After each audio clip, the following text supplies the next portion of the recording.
colouring আমাৰ গুটি সিঁচি থকা হৈছে এফালে এইটো গোমধান এফালে গোমধান সিঁচা হৈছে কালাৰিং গুটি ধুনীয়াকৈ হিচাপত এইটোতো আমাৰ ফুড বেংক বেংক এটা সৃষ্টি কৰি থকা হৈছে ইয়াত এই আৰম্ভণি হৈছে ইয়াতে এফালে গোমধান পেলাই হৈছে এফালে ঋণা পেলাই দিয়া হ'ল তো কাৰোবাৰ বাবে হয়তো লাভজনক হ'ব আমাৰ ভিডিঅ'সমূহ চাই থাকিব এইফালে নেপিয়াৰ ৰোৱা হ'ল আজি প্ৰায় 10 দিনমান হৈছে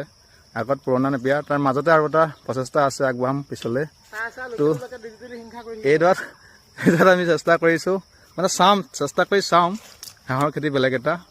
তো ঋণা আৰু এইফালে গোমধান পেলাই দিছোঁ কেৱল গৰু খাদ্যৰ কাৰণে আৰু গৰু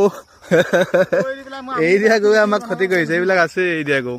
আমাৰ গাঁৱলীয়া জেগাত এইটোৱে বেয়া